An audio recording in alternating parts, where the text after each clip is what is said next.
Welcome to English Story Adventures. Today, we dive into the thrilling world of Sherlock Holmes. Get ready for mystery, intrigue, and unforgettable storytelling.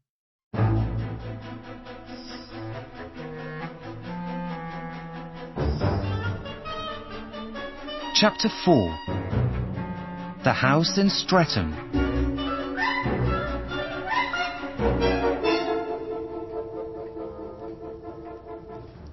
Holder sat and closed his eyes. He moved in his chair unhappily. Holmes looked out of the window into Baker Street. I waited for him to speak about this most interesting case. "Do you have a lot of visitors?" Holmes asked Holder suddenly. "Not many," said Holder. "Stevenson from the bank comes to the house sometimes, and there's Arthur's friend, Sir George Burnwell." "And do you go out often?" asked Holmes. "Arthur does," said Holder. "but Mary and I stay at home." "And is Mary worried about the case?" asked Holmes. "Yes," said Holder. "She didn't sleep at all last night." Holmes moved nearer to Holder. "But is your son really guilty? How can you be sure of it?" he asked. "I saw him with the crown in his hands," said Holder. "That looks bad, it's true. said Holmes. But the young man is innocent, I believe." "Innocent?" said Holder. "Then why did he have the crown? And why did he say nothing?" "His silence is very interesting," said Holmes. "An innocent man speaks a lot and tells you everything. A guilty man speaks a lot, but he is a liar. But to say nothing is most unusual. Did Arthur really go to your office, break off a corner of the crown, go to put it in a safe place, and then come back to the office with the remainder of the crown? I can't believe it." "But then, what really happened last night?" asked Holder. "Well, let's go to your house in Streatham now, said Holmes. and perhaps we can find the answer to that question. Come along too, Watson." I was, of course, happy to go with them to investigate this strange case.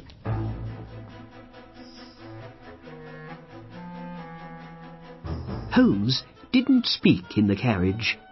He sat with his hat over his eyes. When we arrived in Streatham, he stood and looked up at Holder's house. The banker's home was an old white building with a big front garden. On the left of the house there was a small lane to some stables. On the right there was a path to the kitchen door. Holmes looked carefully at the snowy front garden. After that, he walked down the path to the back of the house, and then into the stable lane. Holder and I soon got cold, so we went into the house.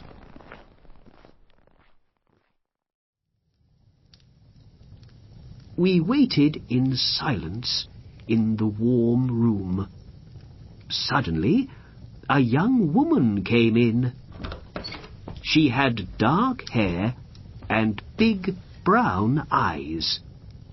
But her face was deadly white, and the whites of her eyes were red. "Uncle," she said, "is Arthur going to be free soon? Please say yes." "No, Mary. He must stay in the hands of the police for now." answered Holder. But he's innocent.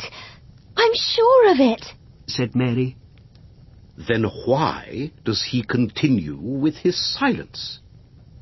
Perhaps he's angry because you called him a thief and didn't believe him, said Mary.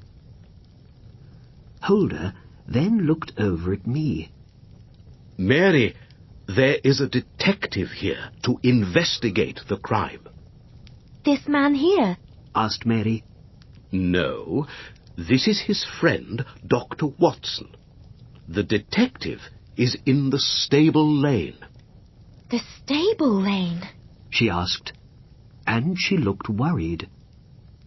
Just then, Holmes walked in. Good morning, He said. Miss Mary Holder. My name is Sherlock Holmes. I'd like to ask you 1 or 2 questions. Holmes and Mary sat at a table. Did you hear any noises last night? Asked Holmes. No, Said Mary. nothing at all. And did you close all the windows? Asked Holmes. Yes, I did. Said Mary. Now you have a maid, Lucy. Is that right? Yes, Said Mary. and you need to know something about her. She heard us talk about the crown at dinner, I believe. I see. Said Holmes. And did Lucy meet her admirer at the kitchen door last night? Yes, when I went to lock the door, Lucy came in. I saw a man behind her in the dark. It was Francis Prosper, the greengrocer. When we buy things in his shop, he brings them up to the house, and he likes to meet Lucy. Does he have a false leg? Asked Holmes. Mary looked afraid. Yes. How did you know that? She asked. Then she smiled. You're a very good detective, Mr. Holmes. Holmes looked back at Mary, but there was no smile on his face. I need to see the downstairs windows, Said the detective. He went and looked carefully at the window in the hall nearest the stable lane. Well, well, He said quietly. Now, Mr. Holder, Watson, let's go upstairs to the office. In the office, Holmes went to the desk. Which key did the thief open the desk with? He asked. The key to the attic. Said Holder. You know, Arthur talked about it at dinner. I remember. Said Holmes. And here is the famous emerald crown. Said Holder. He took it out of the box and put it on the table. We all stood in silence and looked at the beautiful emeralds. Now, Mr. Holder, Said Holmes. I want you to break off a second corner of the crown here. No, Said Holder. Well, watch me do it. Said Holmes. He quickly pulled the corner of the crown, but nothing happened. Do you see? I'm a big man, but I can't break it. And think about it, Mr. Holder. When gold breaks, it makes a loud noise. Did you hear a loud noise last night? no, Said Holder. no, I didn't. Good. That's all then. Said Holmes. But where are the missing emeralds? Asked Holder. And what's going to happen to Arthur? I can't say now. Said Holmes. But what really happened last night? Please tell me. Come to my house tomorrow between 9 and 10. Perhaps I can tell you then. Goodbye.